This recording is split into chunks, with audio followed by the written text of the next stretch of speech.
বিদেশের মাটিতে সিরাজ ঝড় একাই নিলেন ৬টি উইকেট।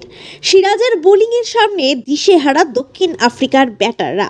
প্রথম টেস্টে হেরে যাওয়ার পর দ্বিতীয় টেস্টে ভারতীয় দল যে এভাবে ঘুরে দাঁড়াবে এটা অনেকেই ভাবতে পারেননি।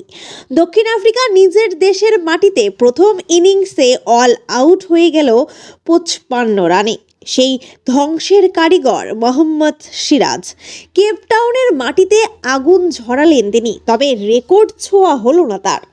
অল্পের জন্য সেরা হওয়া আটকে গেল, আর একটি উইকেট নিলেই ভারতীয়দের মধ্যে দক্ষিণ আফ্রিকায় সেরা বোলিং ফিগার হতো তার। দক্ষিণ আফ্রিকার মাটিতে ভারতীয়দের মধ্যে সেরা বোলিং ফিগার রয়েছে শার্দুল ঠাকুরের। 2 বছর আগে গতবারের সফরে জোহানেসবার্গে 61 রানে 7 উইকেট নিয়েছিলেন শার্দুল।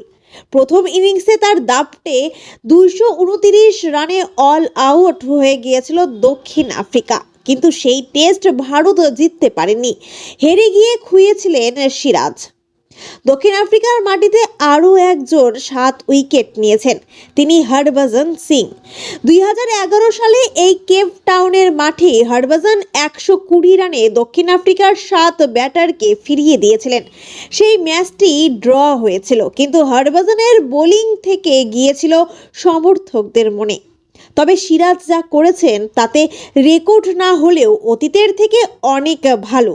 দক্ষিণ আফ্রিকার মাটিতে ভারতীয় বোলার হিসেবে 6 উইকেট নিয়েছিলেন অনিল কুম্বলে, জাভগল শ্রীনাথ, রবীন্দ্র জাডেজাও। তবে সিরাজের মতো এত বিধ্বংসী বোলিং কেউ করতে পারেনি। বুধবার দক্ষিণ আফ্রিকার ব্যাটারদের বুকে কাঁপুনি ধরিয়ে দিয়েছিলেন সিরাজ।